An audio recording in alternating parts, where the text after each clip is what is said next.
Welcome to another in our series of conversations that we're having with youth and community workers across Birmingham in this time of COVID-19. And we're talking about the impact that COVID-19 may be having on their work schedule and keeping in touch with young people.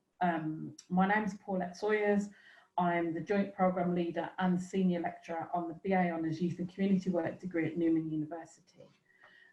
Today I'm speaking to two senior youth workers from Birmingham City Council Youth Service, Desta Hall and Claire Hughes.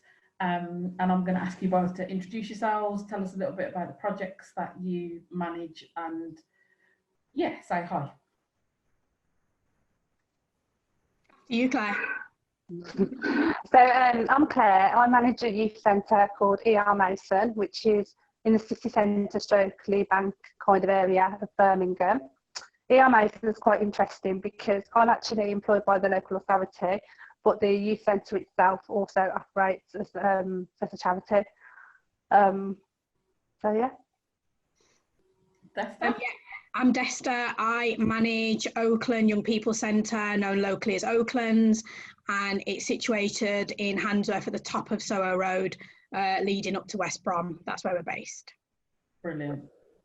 So thank you both for your time today.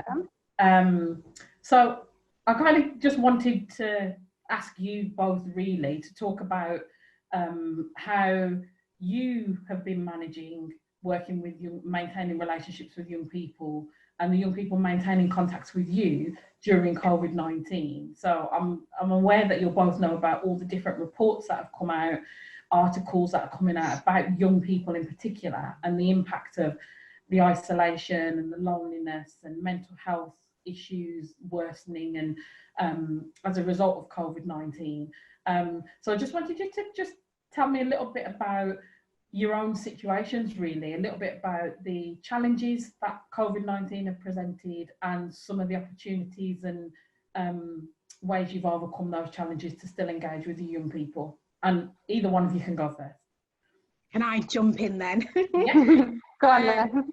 I'm going to start with a positive, actually. I haven't really shared this with anyone on our social media, but one of the brilliant things to me is that normally in a youth club session, the busiest sessions we have probably 60, 70 kids, and I might have got 2 or 3 staff, and it's really, really difficult to have proper, meaningful conversations with young people and build relationships with them when you've got such huge numbers, because you're constantly dealing with something.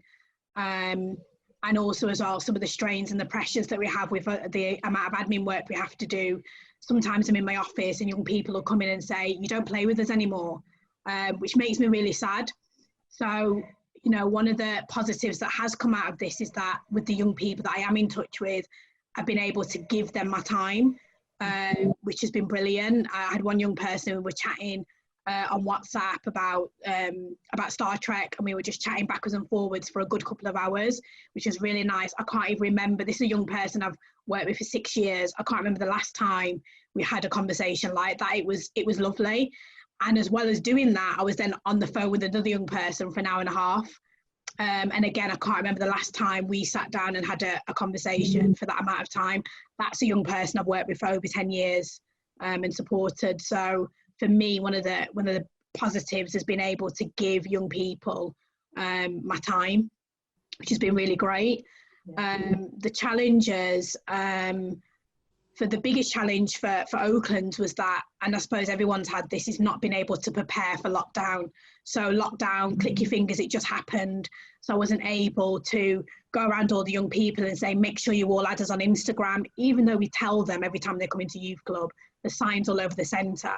Young people's attention span is like seconds long. So if you're not standing over them while they do it, they're not going to do it. So we haven't got all of our young people on our social media, so we're limited with young people we can contact, and I haven't got access to all our young people's details. They change their numbers so often. So that's been really challenging for us. So there's only a small group of young people that we are in touch with, and some of them don't want to do anything. They don't want to do any sort of online stuff. They're not interested in doing any Zoom youth club or quizzes or anything like that. So all I'm doing is just chatting to them every day. I just check in with them. What are you doing today? You know, or what did you watch on Netflix? This is what I watched. They're asking me how I am, which is really nice. Yeah. And stuff like that. So that's kind of what I've been doing. But out of those challenges, it's kind of made us realise as a team that there are things that when we do get past this and we can start interacting back with young people, that there are things that we need to put in place. One of which is maybe every week or every 2 weeks, we need to be saying to young people, is this your correct telephone number? Because they change them so often, we haven't kept up. Because we're so used to seeing them every day. So to be honest, you don't really think about it, because I don't need your number because I know I'm going to see you every week, if not every day. So that's been like a huge challenge for us. I don't know how it is for you, Claire. Yeah, I think some of the challenges that you've just described are the same for ER Mason, really, and for us. There's been a big push to do online work, which is great. And I think, you know, for some young people, they can really get a lot out of that. But similarly to what Desta was just saying, when I've looked on our social media, we've got a lot of older young people, 16, 17, 18, that might have used to come to the centre, or sometimes still pop into the centre for one-to-one support with sexual health or relationship advice or help with employment. But we haven't necessarily on our social media got a lot of the young people that are actually currently attending the centre. And I think sometimes, you know, I've tried to identify young people on social media, but young people are not necessarily using their real names. So it is harder. So, and actually, I have actually like spoken to quite a few young people, and I've asked how they're getting on, and I'm checking in with them on a regular basis through WhatsApp, through text message, through phone call, and a lot of them are saying, we really welcome your support, and I'm happy to kind of chat to you on a one-to-one, and I'm happy for you to call me, and I can call you, but I don't really want to be going on online and doing an online youth club session. So, you know, it's something that we'll keep trying, and we'll keep putting the offer out there. But at the moment, that's not necessarily been the experience. The kind of positive things that I've been doing is I've been supporting a lot of young people that are currently on my YEI programme, which is a programme for young people that are unemployed or not in education and looking to get back into something. I've been supporting them young people quite intensely, and even young people that weren't necessarily interested or weren't sure about going back to college in September. I've managed to support 4 young people to do college applications, and that's just kind of like through talking it through with them on the phone or on video call. And because I think they're in their house and they know that they can't go out for quite a while, it's actually giving them a chance to think about their futures and think, actually, I need to be doing this in September. So the kind of one-to-one support's been working really, really well. I've been working with some young women that have got children, helping them with sorting out their benefits, helping them with getting food parcels, making sure that they've got stuff. That's all been going really well. And also young people that suffer anxiety, that have got mental health issues. They've been contacting me, and we've been kind of in contact, going through some kind of coping strategies, some you know, techniques that they can try, and also signposting them to other services for more support. So I think the work is there and it's going well, but it's very much on a more individual one-to-one basis rather than a group work basis like it would usually be.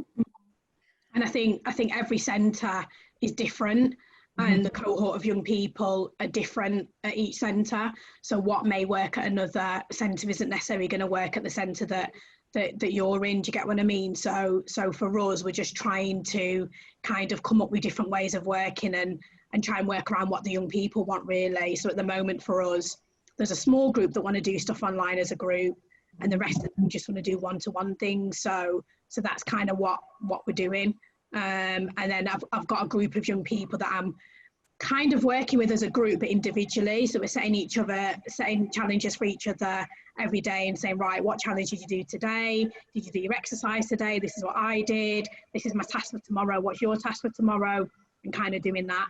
And that's been useful to help people to get through the struggles. I think a lot of young people are having difficulty with the sort of uncertainty at the moment and not knowing when things are going to change. So if somebody said to them, 1st of September, everything's going to go back to normal, even though normal is not even what it was, If somebody said that to them, it would be different.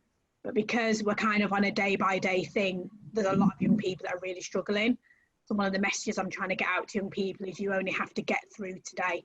Don't worry about tomorrow, just get through today. You've got through today, and then we worry about the next day. So that's kind of the message that we're trying to send out. But, you know, it's not easy because we haven't got everyone on our social media. So we just try and maintain the contact with the ones that we have got. And I think what you're both highlighting really eloquently is how young people are individuals, and even when you've had a relationship with them for years, it can be dangerous to kind of make an assumption, because these young people come to my centre and I've worked with them for X amount of years, then therefore they all need this. And I think what you're both kind of highlighting is how, as youth workers, you've got to be so versatile, and you've got to be so flexible and fluid and be able to respond to the individual need and what does this particular young person need, because it might be different to that young person. And maintaining one of those fundamental pillars of youth work, which is the choice, allowing young people to choose, and still in the midst of a pandemic, you're still saying to young people, it's all right if you don't want to do it. Yeah. All right if you don't want to talk to me today.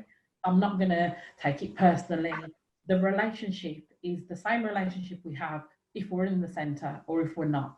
And I think for some young people, that's going to be, you know, life-changing, because who knows what their circumstances are in their own individual homes, which might be a contributing factor as to why they don't want to particularly be on a Zoom call. You know, people don't necessarily know the conditions that people are living in and all of those things. So actually for them to feel confident enough to say, yes, I want to talk to you one-to-one, but I don't want to do it on a Zoom, just that as a choice in the current climate is a big deal, because we're all being restricted on the choices that we have. Every single one of us is being restricted on the choices. So I think it's about highlighting and recognising that they're still getting that in amongst everything else. And I think as well, we're assuming they've got the technology. I know there's a lot of kids that have got phones now that are not smartphones, if they've even got a phone, that is. So for a lot of young people, they're not even really able to, and might not want to say actually that, you know what, they haven't got Wi-Fi at home or they haven't got a smartphone. Do you get what I mean? That can be, you know, an embarrassing thing even to say to a member of staff, look, I haven't really got the technology. So we've got to understand that as well. So we need to make sure we've got a variety of ways of staying in touch with young people, you know, and kind of maintain that flexibility. And you know what, as well, there's an assumption that young people are just sitting at home bored and doing nothing. There are some kids that are busy, they're active, they're doing stuff, the parents have got them. I had one kid and I said to him, oh, we're doing a quiz on Friday. Oh, I'm busy, I'm going out with my dad, we're doing this. And I was a bit taken aback. I was like, you're busy? You're busy. We're in lockdown. Everyone's moaning that they're bored. And he's like, no, I'm busy. Me and my dad are doing something. I was like, okay. I was really offended.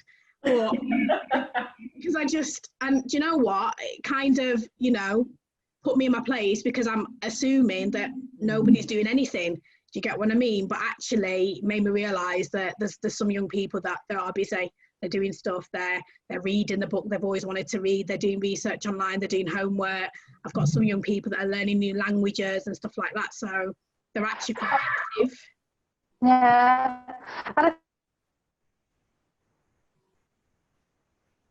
Is Claire frozen? Yeah. She's quite hard. She's back. Claire, you there? I think sorry. Yeah, sorry. I think it's as professionals, it's hard to be on camera and to have, you know, to be in front of an audience. So for young people, that can actually be quite hard, around seeing themselves on camera. There's one young person actually said, oh, you know, and like you said, Paulette, this young person that I've known for quite a long time. And I said to this young person, how do you feel about taking part in a video call? And they were like, oh, I don't feel comfortable with it. And I was like, okay, so that's fine. So even so, some young people are just not comfortable in that format. Absolutely. And I think this is part of the beauty of youth work and working with young people, and in a variety of different ways. It's not about one size fits all. It suits the kind of people who are fluid, flexible, creative, and kind of can go with the flow. and work within the boundaries of that flow. It is interesting, and I think, you know, it's more concerning the number of reports and the data and the information that's constantly coming up about young people in particular. But I guess my question to you both now is, if we can think beyond COVID-19, whatever that's going to look like, and none of us know what that's going to look like,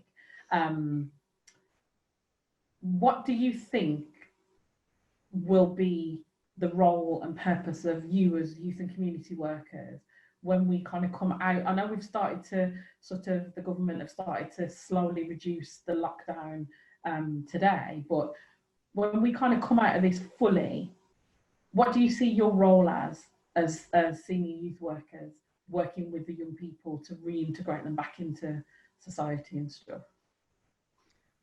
I'm not necessarily sure that it's something that we need to overthink, because the service that we've always provided to young people, to support, to guide, you know, to befriend, to give that love and support that we've always given, the young people are still going to need that.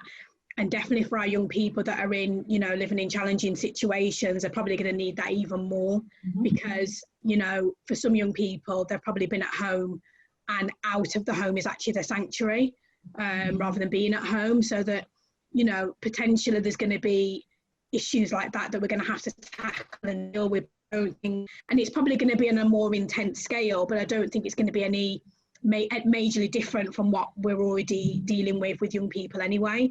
I think that, you know, if there's young people that have suffered bereavement and loss, that's something that we need to be mindful of as well during this period of time. If there's young people that have not been able to see friends, and particularly for year 11s, that they've just lost their final year of secondary school, that's going to be a big thing to deal with. But just from my point of view, and I could be totally wrong, I could go back to work and I'd be completely wrong, but then I have to be flexible with that anyway. But just from where I'm thinking now, today, I'm not sure it's something that we need to overthink too much. Young people are just still going to need the support that we've always given, you know, and maybe to allay some of their fears about going outside. Some young people might not want to go outside, might not want to socialise and stuff like that. So that's something that we probably need to tackle as well. I don't know if you're thinking any different, Claire. I think we just need to do what we've always done, and that's just be there for young people, give them a safe space when it's safe to do so, when we can do so, give them the chance to talk to us when they're ready to, and just be there for them. I mean, some young people, this is going to have, well, it would affect all young people in some way, but for some young people, this is going to be absolutely kind of massive and really affected them, you know, just from missing out, seeing friends, if they're abided by the lockdown, you know, them not seeing their friends. Like Desta said, home might not be a great experience for them. There's the other young people, like said, about who probably feel robbed or, you know, unhappy that they haven't got to sit their exam. But then there's other young people that have probably continued to maybe go outside, maybe get involved in things that they were possibly involved in before. So I think it's going to be different for all young people. And I think all we can do is just be there to kind of support them really, and just listen, and not kind of assume how it's been for them. I suppose it's kind of about actually letting them tell us how it's been for them, and giving them a space to offload. But also, I suppose it will be around getting back to normal, whatever normal is, and maybe, a new normal, and maybe giving them a bit of a break from the whole COVID thing, you know, for a while, because obviously they've lived with this for quite a long time, like we have done, and obviously it's kind of, it brings a lot of different emotions for all of us really, adults and young people.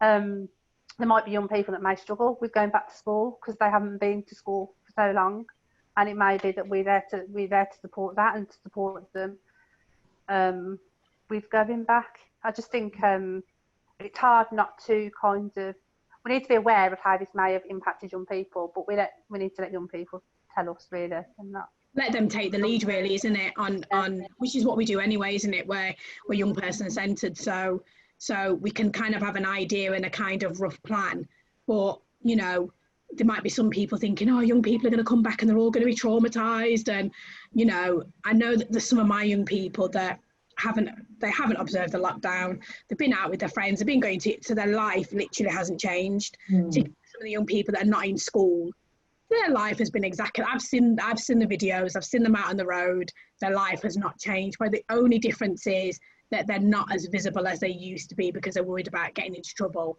But pretty much their life has stayed the same. So for those young people, they probably haven't really been bothered by the lockdown, but then there's others that it might have affected quite deeply. So it's kind of not a professional term, but we're going to have to play it by ear, really. And then also you've got to be mindful of your staff team, because, you know, they're going to have their own personal issues as well about how it's affected them. And they have concerns about coming back to work. So it's a lot to think about, really. Yeah. And I think this is what you've both done is like really illustrate beyond what maybe people think youth workers are, that they're just these people who kind of, you know, entertain young people, that just the complexities and the layers and the levels and the number of people that you come into contact with, you work directly with the young people, you're both centre managers, you manage staff. This situation has thrown up a number of things to consider. Like you were saying, Desta, we need to kind of revisit how often we check our young people's numbers, and not to kind of keep tabs on them, but just to make sure that they're safe and we've got the most up-to-date information on them should anything happen. Because complacency is a thing that can happen to anybody, and it doesn't mean you don't care. It's like you said, you see them every day, so you just kind of go, well, I'm seeing you, so it's all right. But I think you both kind of illustrated the beauty of youth work, the challenges of youth work, but kind of the rewards of youth work as well, the relationships of the young people you've known for 6 years, for 10 years, for 15 years, and watching them grow, develop, blossom, stumble, fall, being there to kind of support them as they kind of pick themselves up. And then it's all part of what you were saying, Desta, that being young people centred, recognising life isn't perfect, but actually having somebody to cheer you on, having a cheerleader in a youth worker can be a real kind of life-changing difference for some young people. So I want to thank you both for talking to me today and for sharing what you do as city council workers, and how it's different as well, how you're not doing the same things, but you're recognising the importance of supporting young people. If any of you would like to know more about the BA Honours Youth and Community Work degree, please click the link in the box below. And if you're interested in finding out more about what ER Mason or Oakland's Young People Centre do, I will also put the information for their Twitter and Instagram accounts. Thanks both for talking today, and stay safe.